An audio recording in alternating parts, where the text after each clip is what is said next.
Hola, muy buenas tardes a todos, bienvenidos y muchas gracias por estar aquí. Hoy cerramos con esta conferencia de Juan el quinto ciclo de Un Aragón de novela, que tan buena acogida ha tenido y tanto éxito, gracias sobre todo a vosotros que estáis siempre aquí para escucharnos. Mirad, yo cuando tengo que presentar a alguien que conozco menos, pues me suelo traer un papelito, un chivato, con sus logros académicos, con unas cuantas obras, con tal. Pero para presentar a mi amigo Juan me parece un poco absurdo e inadecuado. A ver, yo os podría decir que es el Premio de las Letras Aragonesas, que es uno de los mejores escritores de novela negra que tenemos en España, que una de sus novelas ha sido llevada al cine hace un mes. Y os podría decir también que es un gran periodista y también un gran autor teatral. Todo esto yo creo que la mayoría de los que estáis aquí lo sabéis, y si no es muy sencillo, pues buscarlo en Google o en Wikipedia o donde queráis. Yo lo que quería destacar, y quería decirlo desde el corazón y además muy, muy rápido para que sea él quien os cuente, es que todo esto lo hace con un éxito enorme. Con un éxito, una generosidad y las formas que él suele tener. Me diréis, muchos os preguntaréis cómo es posible destacar en narrativa, en periodismo, en teatro, cuando son disciplinas y géneros tan totalmente diferentes unos de otros. Y la respuesta es muy sencilla. Juan es un escritor de los grandes, un escritor que tiene el don del lenguaje, que es un escritor que lo lleva en la sangre, es un escritor de raza. Y por todo esto, cualquier acto que haga, cualquier obra que lleve a cabo, tanto en uno como en otro género, va a ser siempre un éxito. Pero no solamente tiene un dominio del lenguaje escrito, sino también del verbal, así que cualquier conferencia que da, cualquier charla suele ser muy amena, nos enseña muchísimo, y yo creo que tenemos una enorme suerte de contar aquí hoy con él, y vamos a recibirlo con un fuerte aplauso y dejamos que sea ya él quien nos cuente. Muchas gracias.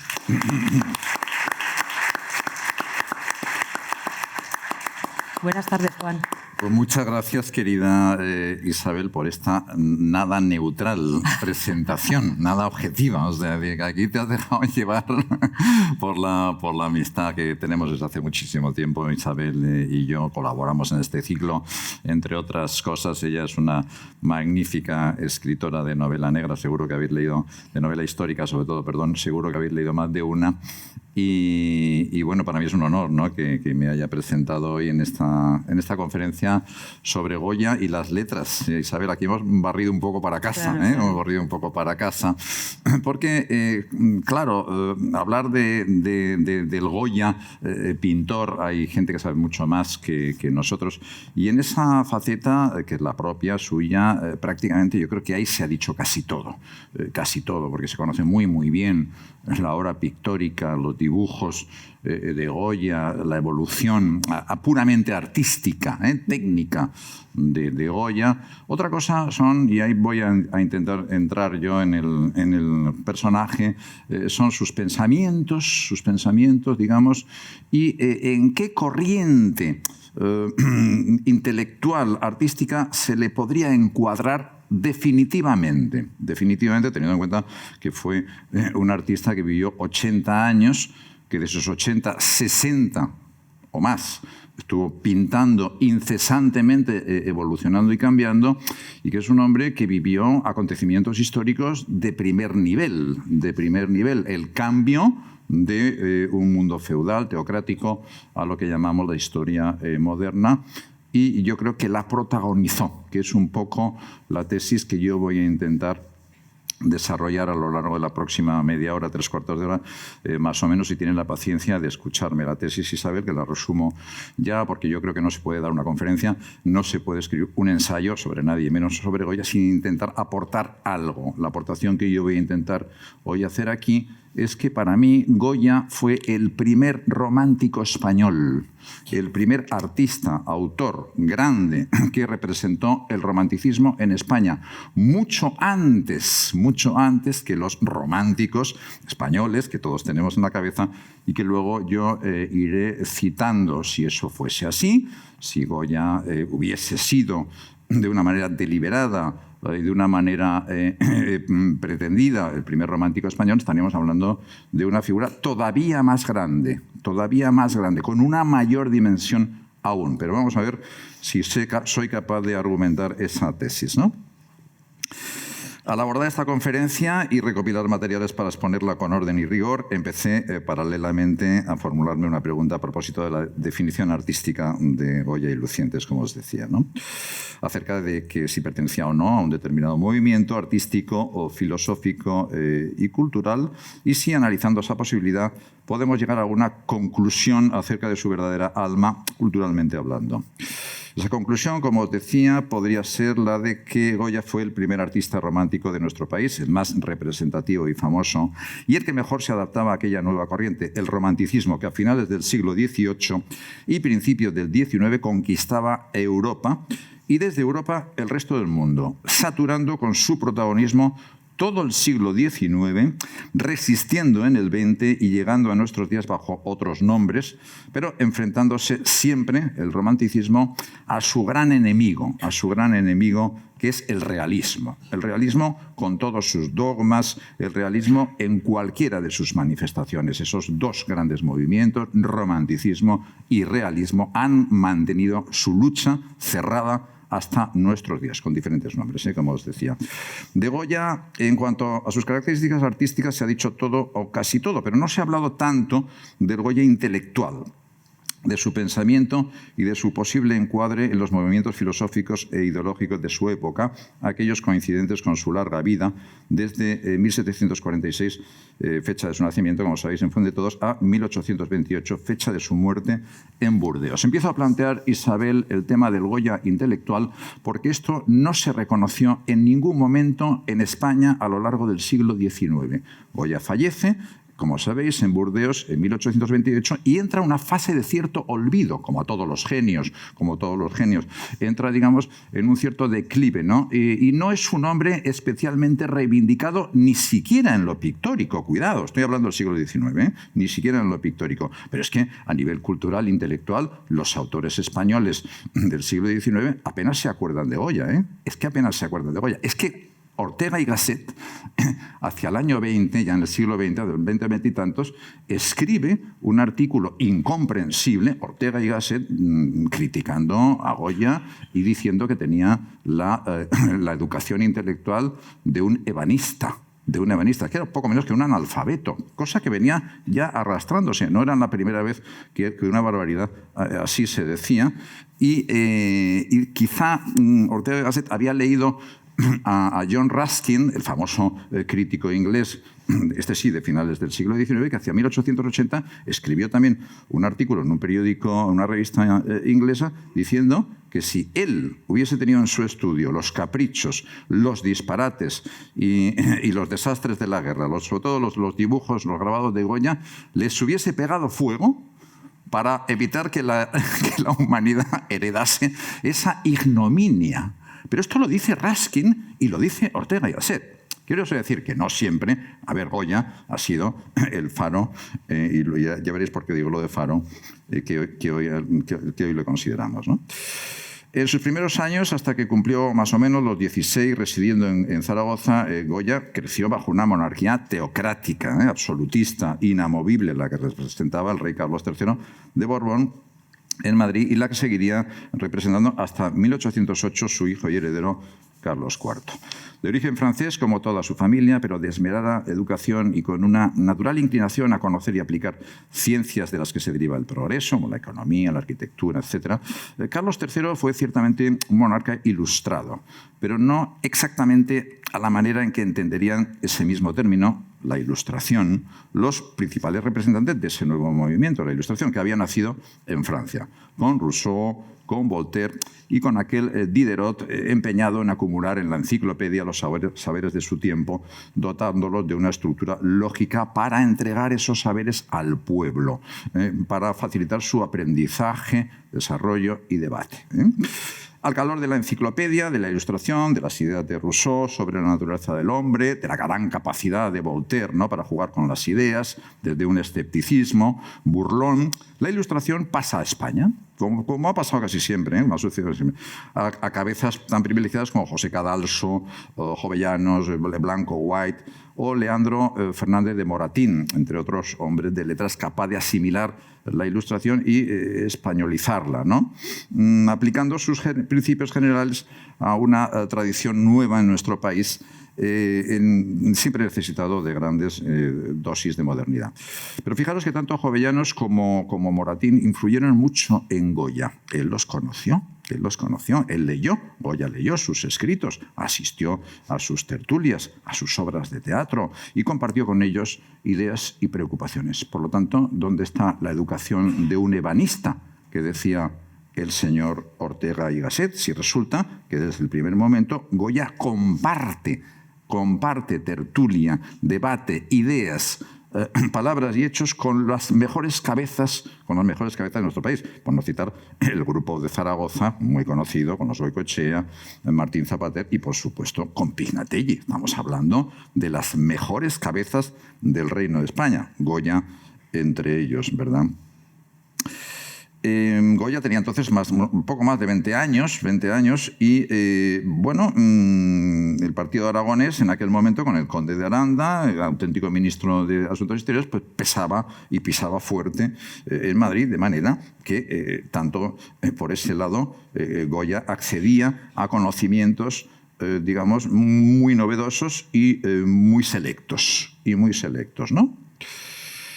Esto ya no tenía que ver con la monarquía absolutista ni con los usos feudales heredados todavía. La Ilustración iluminaba con sus rincones, los rincones oscuros, el progreso, la investigación, análisis filosófico y, lógicamente, la crítica contra aquellos elementos esclerotizados. Aquí viene ya un principio, un conato de análisis rebelde, ¿no? Estamentos que empiezan a quedarse atrás, a pasar página de la historia frente al nuevo capítulo que los revolucionarios norteamericanos y enseguida los revolucionarios franceses traen rápidamente a la actualidad. Sería completamente absurdo pensar que Goya ignoró o desconoció estos formidables episodios históricos, la independencia de Estados Unidos y la Revolución Francesa, que habrían de resquebrajar el muro del absolutismo para implantar dos nuevas repúblicas y abrir la llamada a la historia, abrir la puerta a la llamada historia moderna, ¿no?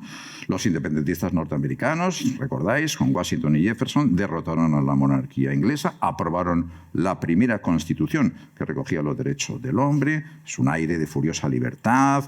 Luego llega a París, un auténtico sismo, la Revolución Francesa, la ejecución de la familia real, la asunción del gobierno por el Tercer Estamento, el más popular, cambios constantes, institucionales, radicales, que ilustra uno de los grandes pintores de finales del XVIII en Francia y alguien que influyó mucho en Goya, Delacroix. Es muy, muy importante. Delacroix romántico, ilustrado y romántico. Hablaremos luego de él, ¿no?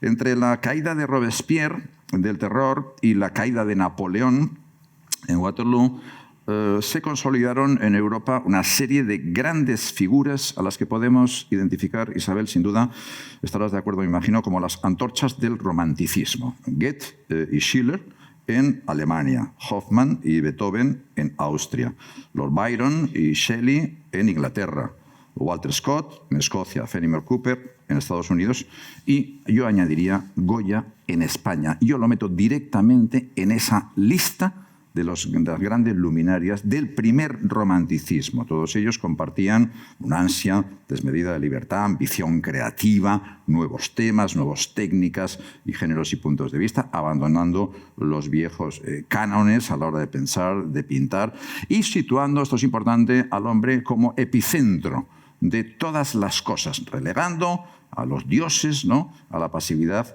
o al olvido, intentando abrir de verdad el alma humana, el secreto, donde residen, ahí sí que residen los espíritus libres, ¿no?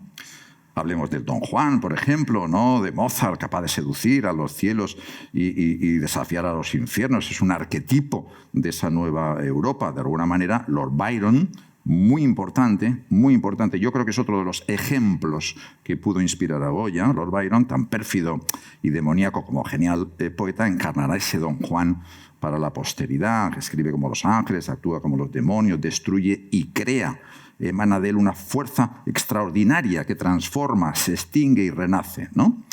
Físicamente Goya no se parecía a Byron, ¿no? Pero en su manera de vestir, el ebanista, manera exquisita de vestir, como un gentleman en Madrid, de pasear por el Prado en un coche de caballos, ¿verdad? Y de enamorar a la dama más deseada y exquisita de la época, que era, por supuesto, Cayetana Álvarez de Toledo, la duquesa de Alba. En todas esas actitudes de Goya late ya una actitud romántica, claramente romántica de la propia vida, una manera de existir con dinámica de cambios constantes, una avidez vital, sed de pasiones que nada podía calmar y que arrojaba al hombre nuevo, bien a los brazos del amor o bien a la melancolía, que es otro concepto muy romántico que va unido en la parte oscura del romanticismo. Ahí no hay término medio, ¿no?, entre la exaltación de los nuevos ideales y el horror frente a las fuerzas oscuras que empiezan a aparecer también, la superstición, el odio, la violencia, la brujería o la tiranía y las fuerzas de la naturaleza. Naturalmente estamos viendo esos grandes cuadros románticos, ¿no?, de Delacroix, por ejemplo, tormentas, naufragios, enfermedades, ¿no? Goya está a punto de morir de una de ellas y Byron fallece de una infección, no combatiendo, de una infección en Missolonghi cuando se disponía a luchar por los patriotas griegos, ¿no? A Byron y a Goya les atraía la idea de rodearse de monstruos, lo monstruoso. Byron los convocó en su mansión de la Villa Diodati, en el Valle Alemán, aquella noche ya mítica en la historia de la literatura, donde desafió a sus invitados, que eran nada menos que Shelley y Mary, su mujer, y a su propio médico, a Polidori, invita, hace un juego, a ver quién es capaz de escribir rápidamente, en unas horas, construir un cuento inventando un nuevo monstruo. Polidori se saca de la manga el vampiro, y es el primer relato donde aparece un vampiro, y Mary Shelley crea a Frankenstein, que es un monstruo que ha tenido un enorme éxito, como sabéis. Pero es que casi al mismo tiempo, en la misma fecha que esto ocurre en el lago Alemán, Goya está pintando sus monstruos en la Quinta del Sordo. Es contemporáneo.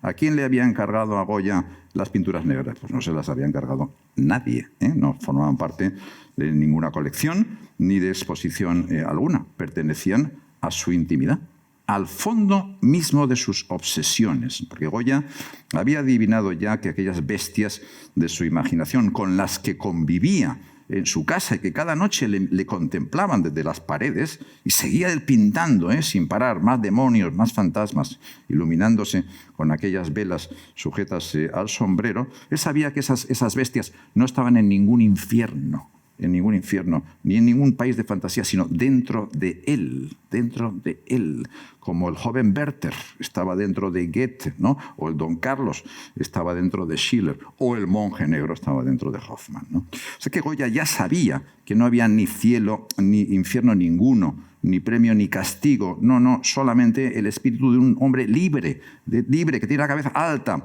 y la mirada puesta en el horizonte y que lleva dos alforjas muy pesadas colgándole del hombro, en una el bien y en la otra el mal. Eso es lo que Goya descubre, yo creo, ¿no? La misma moneda, Caín y Abel, los dos siempre juntos, siempre dentro de él, el ángel guardián, el diablo particular, construyendo los tres mundos ultraterrenos románticos, ¿no?, con los disparates, con los caprichos, con los desastres de la guerra, allá donde la tradición se retira, donde el manto de la censura también se desvanece y da paso a lo puramente humano, a lo salvajemente humano, que es el sueño, que es la imaginación, la irrealidad. Y visto así, en ese contexto de un artista que lucha por su independencia, por librarse de las herrumbrosas cadenas del neoclasicismo, porque Goya es cierto que ha sido neoclásico, eso es verdad en su educación, en su formación, con su viaje a Italia. Ahí tenemos un primer Goya neoclásico, luego el Goya ilustrado, Y finalmente, creo yo, el Goya romántico, ¿no? Porque era neoclásico, porque mostró servidumbre a reyes y a validos, aunque probablemente lo aborrecía, pero cumplió con parroquia, nunca mejor dicho, hasta que consiguió sacudirse todo aquello y apareció otro Goya aparentemente oscuro, tétrico y fantasmagórico, pero realmente es el artista de vanguardia. Este es el que está rompiendo los moldes y que ya es un romántico como rezaba, digamos, el eslogan del romanticismo, tormenta e ímpetu, el Sturm und Drang de los alemanes, ¿no? Goya, nuestro primer romántico, cronológicamente, sin duda, lo fue. Don Álvaro o la fuerza del Sino de Rivas, que no me gusta nada la obra, del Duque de Rivas, que lo estudiábamos todos en el colegio, que se considera siempre la primera obra del primer romántico español. Esto es de 1835. 7 años después de la muerte de Goya y 15 años después de las pinturas negras, que son puramente románticas, y esto no deja de ser una mala obra de teatro del Duque de Rivas, que por cierto no escribió nada más que esto. Bueno, mejor lo mejor no leerlo. José de Larra, el gran romántico español, ¿verdad? El genio que escribe en los años 30, mucho después de Goya, de la muerte de Goya. Espronceda, otro romántico, mítico, escribió mucho después. Zorrilla, a partir de la década de 1840. Han pasado ya 20 años de las pinturas negras. Y Becker, hacia 1860, cuando construye sus maravillosos cuentos de terror. Aquí sí que Becker yo creo que es un gran autor, pero es un romanticismo muy tardío. Muy tardío. Curiosamente, fijaros, quien no tuvo la menor duda de saludar a Goya como el gran romántico español fue Baudelaire. Fue Charles Baudelaire. Y aquí sí que entramos ya en Goya y las letras, ¿no? Baudelaire ha pasado a la historia, como sabéis, como gran poeta que fue, en Las flores del mal sobre todo, pero él comenzó como crítico de arte. Como crítico de arte, escribía en las revistas de París, un crítico de arte fabuloso, hay que decirlo, fabuloso y muy respetado en la época, un hombre además era un dandy, bueno. Y le dedicó a Goya, yo creo que es lo primero que se escribió después de su muerte, un cuarteto de uno de sus poemas de Las flores del mal, que se titula Los faros. Fijaros que el título es muy importante. En Los faros, Baudelaire exhibe su conocimiento de la historia del arte, citando a los que para él son los 7 mejores pintores de la historia. Entonces aparecen los 7 en este poema. Son Rubens, Leonardo da Vinci, Rembrandt, Miguel Ángel, Watteau, Goya y Delacroix. Estos son los 7 genios para otro genio, que fue Baudelaire.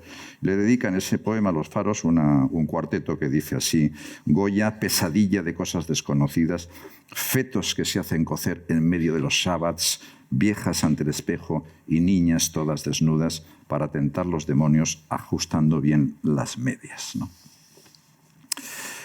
Fijaros, además de este poema, le dedicó algunos artículos en revistas especializadas, citando también a Teófilo Gautier, que conocía muy bien a Goya. Gautier estuvo en España, estuvo en el Prado, era un admirador de Goya, posiblemente el introductor de Goya en París, y escribió unos cuantos artículos, los leyó Baudelaire, se basa en ellos, pero añade algunos apuntes muy importantes. Estos artículos de Baudelaire están escritos en torno a 1850 y tantos.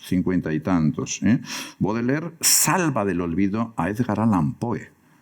Allan Poe ha muerto en 1849 en Baltimore, en Estados Unidos, en la más absoluta soledad. Al entierro de Poe fueron 3 personas. En Baltimore. Su obra desapareció porque era un tío odiado, era un autor muy odiado por la casta dirigente norteamericana. Baudelaire lo recupera y lo traduce al francés a lo largo de la década de los 50. Y paralelamente recupera a Goya. Fijaros, otra gran coincidencia. Baudelaire, Poe y Goya. Y fijaros las cosas que dice de Goya Baudelaire, que en aquel momento es la autoridad, yo creo que número uno en la crítica artística de Europa.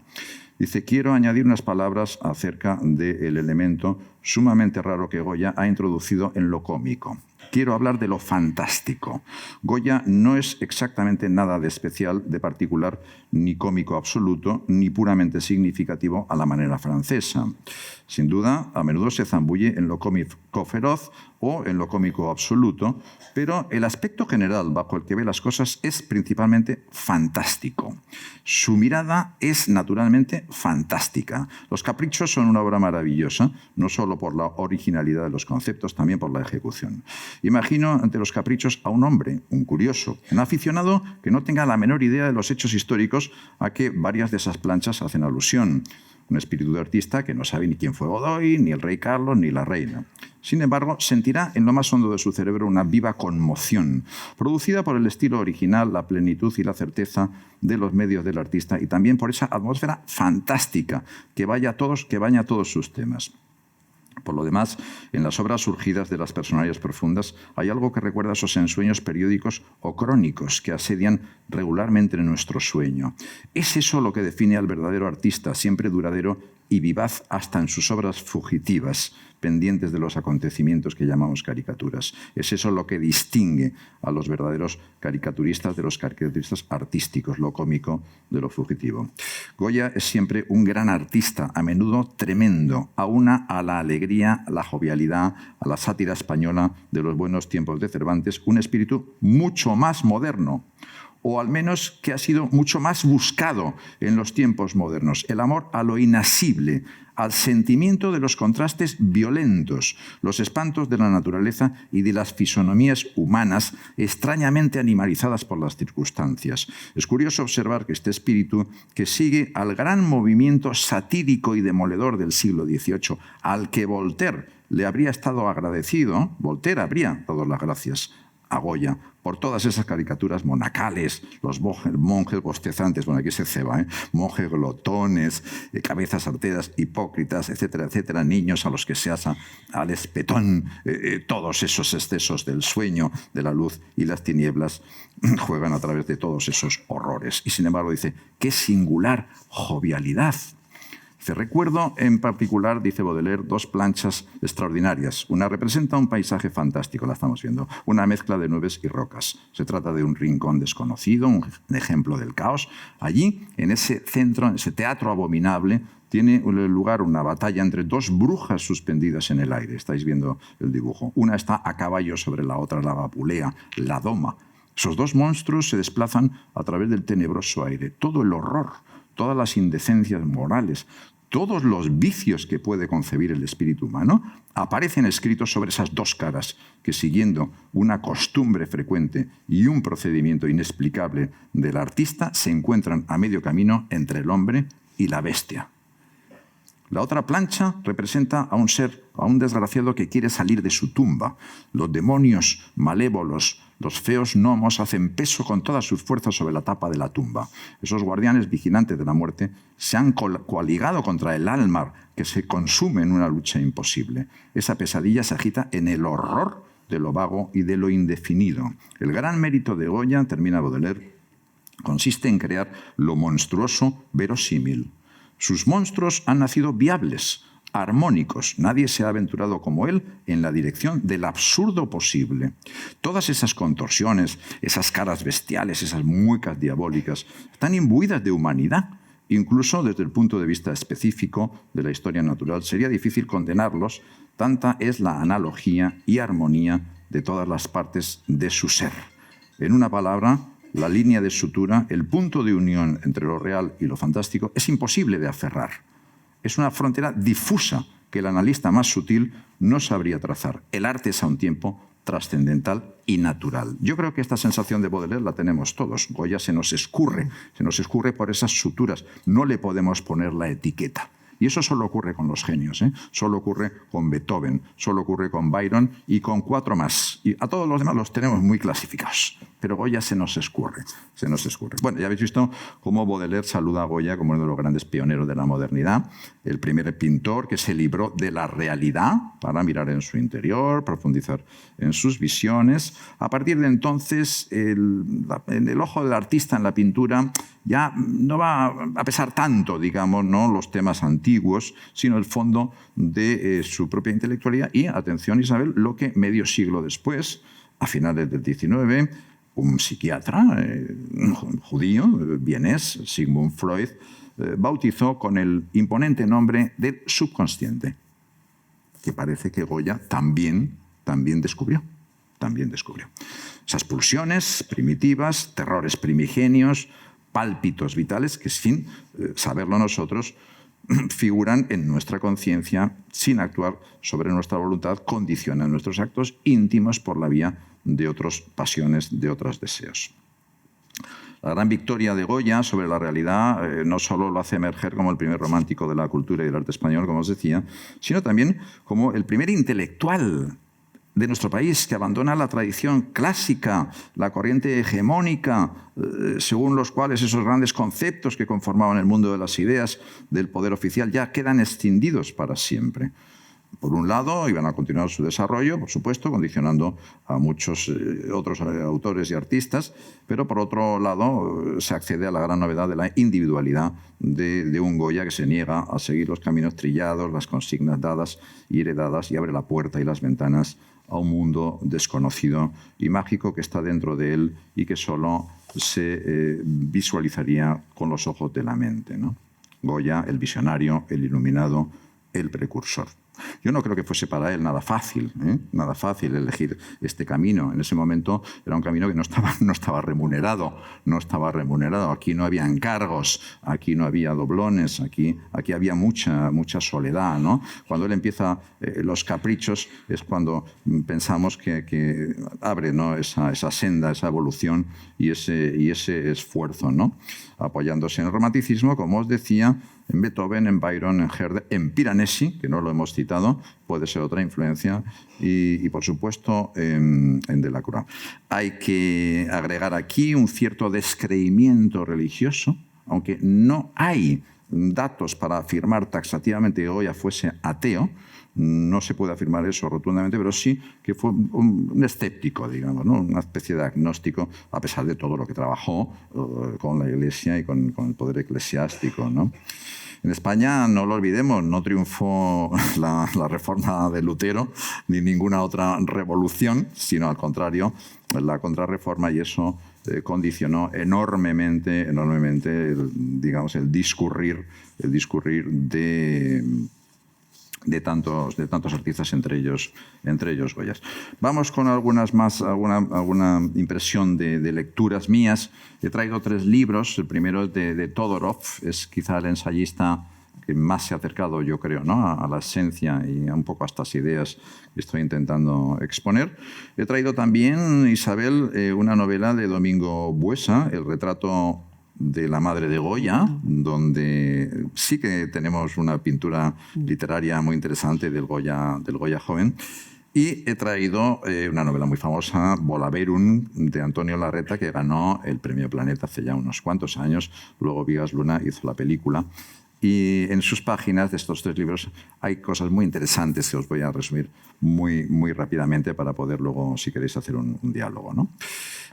Todorov, en su excelente ensayo, lo tengo aquí, Goya a la sombra de las luces, afirma que Goya no se parecía a nadie más. Antonio Brugada, al que cita Todorov, fue otro pintor español de aquel tiempo. Goya lo conoció en Burdeos, hicieron cierta amistad, y Brugada nos hizo el favor de transcribir algunos comentarios de Goya en torno a la pintura, ¿no?, en sus conversaciones, ¿no? Entonces, dice Brugada, un día Goya dijo esto: pero ¿dónde se encuentran los señores académicos las líneas de la naturaleza? Y dice, yo no las veo. Dice, yo en la naturaleza solo veo cuerpos iluminados, cuerpos que no lo están, planos que avanzan y planos que retroceden, relieves y cavidades. Mis ojos nunca perciben ni líneas ni detalles. No cuento, dice Goya, decía, los pelos de la barba de un hombre que pasa. Y los botones de su abrigo tampoco se detienen ante mi mirada. En contra de la naturaleza, estos profesores cándidos quieren detalles de conjunto, pero sus detalles son casi siempre ficticios o mentirosos. Atontan a sus jóvenes alumnos, haciéndoles trazar con su lápiz más afilado y durante años ojos como almendras, bocas como arcos o como corazones, narices como sietes al revés y cabezas como óvalos. Que les den la naturaleza, que es el único profesor de dibujo. Cosas que decía Goya, ideas suyas, ¿no? Curiosamente, del mismo modo que negaba el dibujo, o más bien la línea, Goya también negaba rotundamente el color. Esto es más complicado de entender, ¿no? Apoyaba ambas negaciones en un solo argumento. Decía Goya, en la naturaleza el color existe tan poco como la línea. A mí esto realmente excede a mis conocimientos, ¿eh? Solo, decía, hay sol y sombras. Dadme un trozo de carbón y os haré un cuadro. Esto hay que darle muchas vueltas, porque son frases que caen como una piedra en la tradición. Esto estaba dicho en Burdeos un poco antes de su muerte, ¿no? Por lo tanto, Goya parece afirmar que hay que pintar lo que es, no lo que el pintor ve. Mostrar al mundo no como parece que es, sino tal como el artista lo percibe. Todorov señala en su ensayo otro rasgo puramente innovador, también de Goya, también relacionado con el movimiento romántico, que fue el concepto que Goya tenía de la demencia. Aquí entramos en otro escalón, digamos, ¿no? En varios dibujos y cuadros de Goya aparecen hombres y mujeres que han perdido el juicio, que están recluidos en precarios manicomios o que se comportan de una manera irracional, infantil y absurda. Los ilustrados de aquel tiempo, escribe Todorov, entendían la locura como una simple carencia o decadencia del cuerpo y de la mente. Por el contrario, en la estética romántica se revaloriza la locura como manifestación de un estadio extremo de humanidad. El loco es primo hermano del genio. Pero la visión de Goya es otra y distinta, porque para él la locura nada tiene que ver ni con lo humano ni con lo demoníaco. Los locos de Goya son familiares. La locura no solo nos es extraña, sino que está en nosotros, y los márgenes de la condición humana permiten iluminarla. Todorov aquí, fijaros cómo muy hábilmente empieza a separar la ilustración del romanticismo. Esto es muy, muy importante porque no tiene mucho que ver.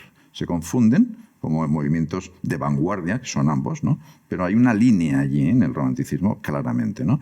Todorov apunta, yo creo que tiene razón, a que la brusca e incurable sordera significó para Goya una reclusión forzosa y un aislamiento social, y que eso le aproximó a la gente marginal, a los locos, por ejemplo, a los presos, gente encerrada como él, en cárceles, en sanatorios, ¿no?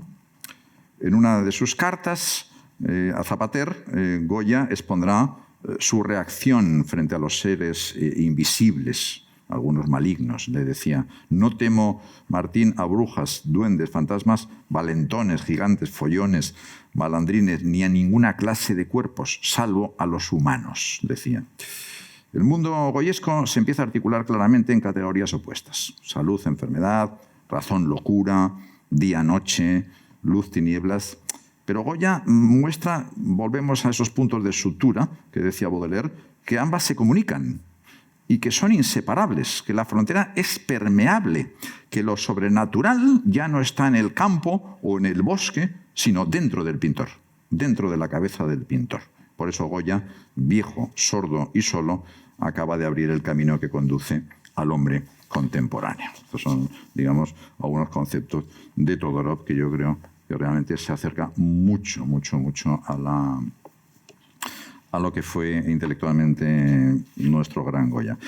Domingo Huesa, al que conocéis muchos de los que habéis asistido a esta charla, catedrático y gran conocedor de Goya, le ha dedicado, yo creo que 2 novelas. Esta se llama El retrato de la madre de Goya. Contiene algunos pasajes, voy a leeros 2 o 3, donde realmente nos aproxima mucho, ¿no?, a la figura, literariamente hablando, de Goya. Esta novela se inspira Domingo en que Goya pintó un retrato de su madre. Solamente pintó un retrato de su mujer, solo uno. En cambio de la duquesa de Alba unos cuantos, ¿no? Pero la pobre Josefa Bayeu la pintó una sola vez. Y en la novela también a su madre, se supone, una sola vez. Ese retrato se ha perdido, hay que buscarlo, hay que encontrarlo por el valor que tiene. Y de ahí empieza un poco la urdimbre de la novela. Pero bueno, mientras tanto, Domingo aprovecha para contarnos cómo era la Zaragoza de entonces, cómo era la familia de Goya, cómo era el propio Goya.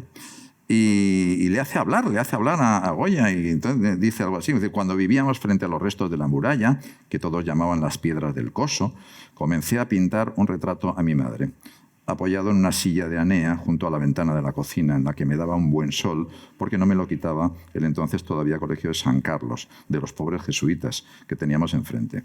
Allí, mientras la contemplaba como iba y venía por la cocina atendiendo pucheros o cargada con la cesta de la colada, la iba dibujando una y otra vez, con un pincel que me regaló mi maestro Luzán.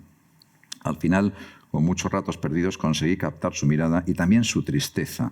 Había logrado salvar para siempre el rostro de Gracia de Lucientes y Salvador, mi madre, y había logrado dejar la imagen de la persona que primero creyó en mí. Qué bonito, ¿verdad? En la página 54, Domingo nos invita a conocer un poco mejor Zaragoza, a sus gentes, a las que Goya había ido conociendo a lo largo, dice, de 8 veces 10 años. Curiosa manera de contar que me recuerda a mi nieto Marianito. Goya está recordando desde Burdeos, cuando comenzó a aprender los números. Hoy espero la visita de mi amigo Leandro Fernández de Moratín, que había triunfado con El sí de las niñas y con otras muchas, ¿no? Que traía buenas noticias de Zaragoza. ¿Cuántos recuerdos, dice Goya nostálgico, de aquellos años que viví en la vieja ciudad?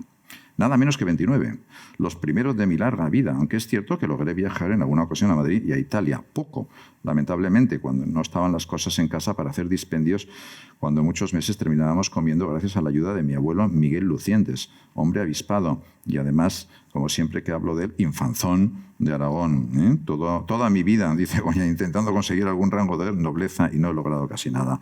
Tengo lo que tenía al principio, ser infanzón por familia. ¿Para qué me habré pasado toda la vida entre reyes y reinas? No me voy a amargar más.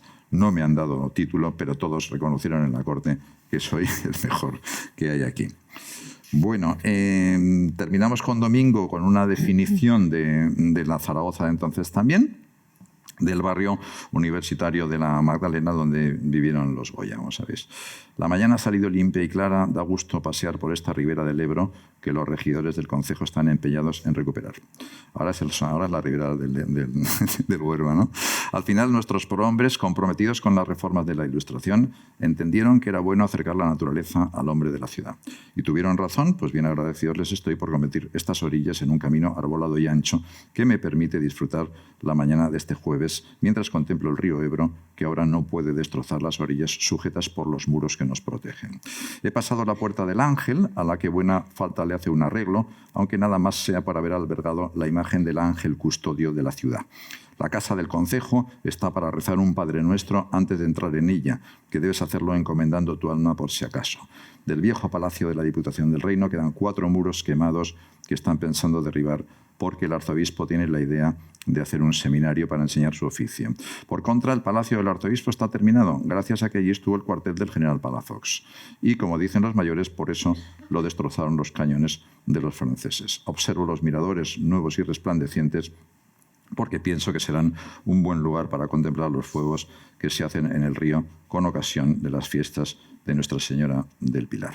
Van y vienen muchas gentes. Están volviendo ya los pescadores del Ebro, que han echado a la madrugada sus redes, y pasan algunos carruajes camino del Puente de Piedra en busca de la carretera de Cataluña, donde se encuentran las casas de campo y de descanso que van heredando de padres a hijos los poderosos de la ciudad. Fijaros qué bonito y qué detalles nos regala este gran escritor, que es sin ninguna duda Domingo Buesa. Y voy a terminar ya, Isabel, con un par de lecturas de Bola Berun, una novela que realmente fue un éxito enorme, ganó el Planeta y luego mereció la atención de Vigas Luna para hacer la película con grandes actores, como sabéis.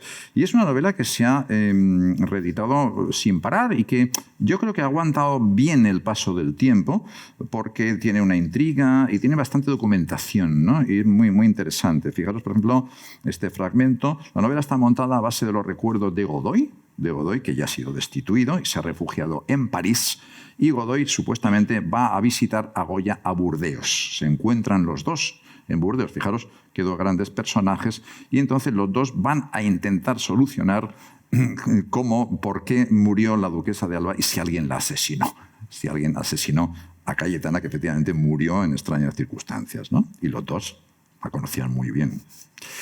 Bueno, esto es lo que dice Godoy. Godoy define así a Goya, lo define así, dice Don Fancho, le llamaba así. El maestro había sobrevivido, no había sucumbido a la catástrofe de España, ni a aquel embate de su enfermedad que le había llevado a una terrible agonía. Ni tampoco estaba loco, vagando como un alucinado con el ala de su sombrero erizado de velas encendidas por los cuartos de su quinta de Manzanares, pintando las extravagancias nocturnas de su endemoniada fantasía, tal como lo habían descrito en aquel tiempo. No, nada de eso. Estaba en Burdeos, dueño de sí, el de siempre. Su caligrafía no había perdido el trazo firme y un tanto jactancioso con que hacía ya 30 años había osado firmar solo Goya a los pies del retrato de la duquesa. Goya en Burdeos, viejo, imbatible, inesperado. Qué buena la definición de Godoy, ¿no? Bueno, la condesa muere en 1802, el 23 de julio, la muerte de Cayetana de Alba. Ella había convocado una fiesta en el Palacio de Bellavista, en Madrid, recién estrenado, y los comensales que asistieron a esa cena con la duquesa de Alba, y tal vez, entre los cuales tal vez estaba su asesino, que por eso los cita aquí Larrea, son los siguientes. Ahí estaban don Fernando, futuro rey, príncipe de Asturias entonces, el príncipe de la Paz, don Manuel de Godoy, y su esposa, la señora condesa de Chinchón, el cardenal arzobispo de Toledo, los conde-duques de Benavente y Osuna, el conde de Haro y su prometida doña Manuela Silvela, el general Eusebio Cornell, doña Pepita Tudó, amante de Godoy, Carlos Pignatelli, había un Pignatelli allí en el entorno de la de Alba, Francisco de Goya, invitado, el pintor, Isidoro Máiquez, actor, personaje del cual se dijo que era amante también de Cayetana, doña Rita Luna, actriz, y don Manuel Costillares, diestro, otro posible amante. Bueno, luego ya Larreta reconstruye incluso las horas en las que se retiraron todos estos comensales y quién pudo quedar cerca de los dormitorios de la duquesa para proceder a su envenenamiento, porque ella aparentemente murió envenenada, aunque luego eso quedaría un poco en la duda. Y terminó Isabel con una divertida escena en la cual Larreta muestra su lado más irónico y representa una escena amatoria entre Godoy, el valido, y la reina María Luisa. La reina María Luisa, de la cual siempre se dijo que había sido amante, aunque los historiadores no han concluido taxativamente que eso fuese así, pero en cualquier caso se dio por hecho, ¿no? que eran amantes. Y esto lo cuenta el propio Godoy en la novela, con su voz. Dice, mis encuentros con doña María Luisa, aparte de nuestra diaria y casi constante frecuentación en presencia del rey, tenían lugar en aquellos aposentos que en el ala izquierda del palacio estaban siempre dispuestos para mi reposo a cualquier hora del día. Hablamos del Palacio Real, en Madrid. De esos aposentos solo teníamos llaves yo mismo y mi ayudante de cámara, quien se ocupaba de tenerlos aseados y en orden, con mudas de ropa blanca, bebidas y frutas y confituras que a mí se me antojaba tomar tras las breves siestas que me concedía. La propia reina tenía su llave, por supuesto. Y esto, sospecho, era un secreto a voces, pero no la usaba ella a discreción, sino solo los días y las horas prefijados, que eran los martes y los viernes a las 6 de la tarde. Esas eran las tardes que todas las semanas del año el rey, en extremo metódico, como era, dedicaba a su propio esparcimiento personal, la carpintería. La carpintería, tanto en la granja o en el Escorial, ¿no? Mis entrevistas con doña María Luisa se celebraban, al igual que en Madrid, en Aranjuez, en los cuartos que allí se me hubieran asignado. Solo la enfermedad de alguno de los dos o algún inaplazable compromiso diplomático o la guerra nos obligaban a suspender las citas. Pero, por lo general, debo decir que lo óptimo de nuestra salud, lo desahogadamente que la reina postergaba al más encopetado embajador, hicieron que los martes y los viernes no se produjeran sino nuestros clandestinos encuentros. Allí dentro, en mis aposentos, dejábamos de ser Su Majestad y Manuel y nos transformábamos, por mágico avatar, solo en Malú y Manú. Eran los motes afectuosos de nuestra secreta intimidad, inventados desde sus comienzos. Recíprocas y tan semejantes invocaciones nos aproximaban, nos impregnaban a uno del otro, nos identificaban por encima de todas las diferencias, incluida la del sexo. Malú y Manú eran amigos, hermanos, cómplices, compinches, camaradas, cofrades únicos de una logia solo por nosotros y para nosotros constituida, gemelos de un solo óvulo, idénticos, inseparables e indiferenciados. En la cámara de alto techo, con las celosías bajas, una luz gris y tenue para envolverlos y amparar sus juegos, que eso eran, juegos, Malú y Manú nacían todos los martes y los viernes a las 6 de la tarde. Al pasar yo la llave de la puerta que acababa de cerrar tras de mí y acercarme al lecho blanco, un brátil bajo las puntillas del dosel, donde Malú esperaba, despojada, expectante y feliz, el primer signo de reconocimiento y de saludo. Tras los primeros holgorios, los mimos, las risas, el uso de todo un código que solo Malú y Manú, inventado, conocido y consagrado, llegaba al fin la pregunta que iniciaba el gran juego. ¿Quién quiere Malú que la visite hoy? Pregunta que, aunque era de rigor, la hiciera Manú, podía hacerla Malú si era un día de languidez o de pereza y prefería no tomarse el trabajo de elegir esa vez la identidad que había de visitarla, que no era otro que Manú, bajo uno cualquiera de los disfraces que se guardaban en la antecámara.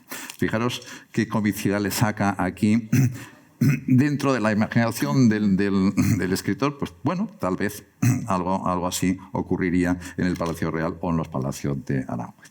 Con este recorrido, breve necesariamente, porque la bibliografía en torno a Goya, y muchos de aquí la conocéis, es inabarcable, absolutamente inabarcable, sobre todo en el ensayo. No hay año que no se publiquen, ahora sí, nuevos ensayos, artículos de los autores más relevantes, de Susan Sontag, Lipovetsky, absolutamente todos los grandes autores de la modernidad han escrito y seguirán escribiendo sobre Goya. No siempre fue así. Hemos visto que hasta Ortega y Gasset hubo, digamos, un planteamiento muy despectivos, cicateros, o un extraño olvido en ese aspecto que yo he intentado enfatizar del Goya intelectual, del Goya formado, del Goya que escribe, del Goya que habla, del Goya que manda manifiestos también, que no me he referido a eso, manifiestos de pintura serios a los académicos, del Goya maestro, que es capaz de hablar con Moratín, con Jovellanos, con Godoy, de tú a tú y de no desentonar ni siquiera como amante de la mujer más deseada, culta y fascinante de su época, que fue Cayetana de Alba. Estamos hablando, por lo tanto, de un monstruo en todos sus aspectos, en su vida, en sus relaciones, por supuesto, en su pintura, pero también yo creo que en su aportación cada vez más clara a ese romanticismo español que sin él queda totalmente cojo, queda completamente desvalido. Este Larra, este Duque de Rivas, aparece por ahí Espronceda, pero ¿qué es eso comparado con Goethe, con Byron, con Beethoven? ¿No? Pues ahí tenemos a Goya, que estuvo donde tenía que estar en su tiempo y representando a nuestro país a ese máximo nivel. Espero que se hayan entretenido con esta pequeña incursión mía por el mundo fascinante de Goya y las letras. Muchas gracias.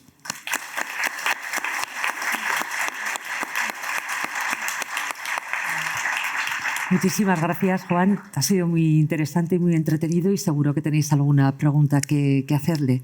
Me parece que siempre hay un micrófono por ahí. Si levantáis la mano, os lo acercamos. Sí, mejor con micro, ¿no? Tendréis por ahí. ¿Sí? Bueno, mientras tanto, yo te quería comentar, Juan, que fíjate, me llama la atención. Yo no soy una gran estudiosa de Goya, pero tú sabes que sí del Bosco. Entonces he visto algunos puntos que has destacado que me parece que son bastante parejos con la vida del Bosco. Quizás todos estos grandes genios acaben pareciéndose.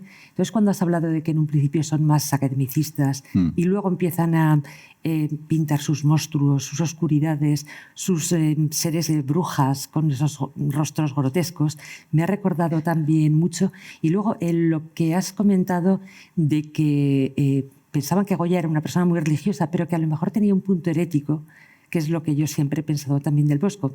Me ha llamado mucho la atención que has destacado justo esas rarezas en este pintor que son tan coincidentes con la imagen del Bosco y con la personalidad del Bosco.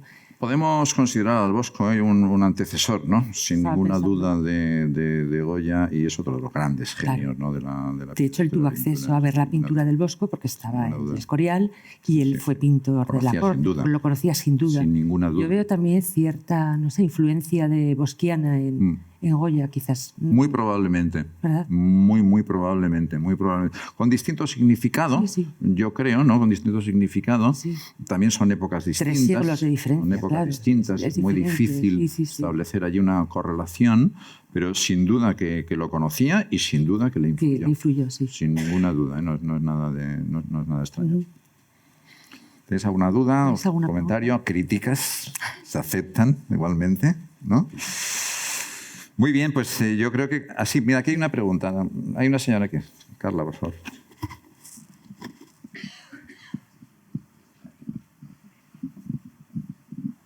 Hola, buenas. Quisiera hacer una pregunta. Bueno, lo primero es hacer una pregunta quizás un poco más personal sobre su recorrido, Juan. Quisiera saber cuál fue su primer acercamiento con el mundo del arte. ¿Cómo fue y a qué edad fue? Esa es la primera pregunta. Es casi hablar de arqueología, casi. No lo sé. Con la literatura sí te podría hablar, porque yo soy escritor, entonces sí, te podría hablar de mis primeras lecturas, ¿no? De mis primeras lecturas, sí, pero de mi acercamiento al mundo del arte, pues muy probablemente mis primeros años, ¿no? en el colegio. Yo estudié filosofía y letras, entonces historia del arte ya estaba incluida en los primeros cursos. Tuvimos muy buenos profesores. A mí el arte me ha fascinado mucho desde el primer momento. Y bueno, pues es un compañero que me ha permitido adornar algunas de mis novelas con temas artísticos, de fondo, histórico-artísticos, que le han dado más encanto. Con Goya no me he atrevido. Fíjate, este Domingo Buesa es un osado, ¿sabes? Y Larreta no digamos. No me he atrevido con Goya. Lo he pensado muchas veces, escribir algo sobre Goya, una novela, pero le tengo un respeto enorme. Es que es un personaje, como decía antes, que se me escurre. No lo puedo controlar. Y claro, a un escritor le gusta intentar controlar a sus personajes, sobre todo cuando te mides con un monstruo de este calibre. Goya no ha tenido demasiadas novelas, fíjate, ensayos muchos, pero novelas no se han atrevido porque probablemente defraude, inevitablemente. Tu visión como escritor va a estar por debajo del personaje. No le va a hacer justicia. Muy difícil, ¿eh? Muy difícil. Fíjate que al final, dice, ni Cervantes, ni Lope, muchos de los grandes monstruos nuestros no se atrevieron tampoco con grandes nombres del pasado. Shakespeare sí, es una excepción. Y yo, por ejemplo, el Julio César de Shakespeare es probablemente el único Julio César que a mí me gusta, que considero que podría ser Julio César. Podría ser. La manera de hablar, la manera de entrar en el teatro, la manera de comportarse. ¿Cuántas novelas hemos leído sobre Julio César, sobre Augusto, sobre Napoleón, que no parece, no te lo crees, no es Napoleón? Por lo mismo te pasaría un poco con Goya. Estas dos que he traído, yo creo que Goya está más próximo. Esos autores, Larreta y Domingo, realmente se han acercado bastante al personaje y nos traen unas ráfagas y yo creo que parte de su espíritu, ¿no? Pero se nos sigue escapando. Oye, se nos sigue escapando. Hay una cierta limitación, ¿no? Es que la vida misma, la naturaleza, él te habla de la naturaleza, de la disolución en la naturaleza. Eso es la eternidad, básicamente. La ausencia de etiqueta, la ausencia de corriente, ¿no? Y también su oscuridad, ¿eh? Es un hombre que cultivó la oscuridad, sin duda. Sí. ¿Alguna duda más? ¿Preguntas? Bueno, pues con esto hemos llegado, yo creo, Isabel, al final de este nuevo ciclo de Aragón de Novela, que espero que os haya entretenido y que el año que viene pues contemos de nuevo con vuestro apoyo y amable asistencia. Muchísimas gracias. Muchas gracias.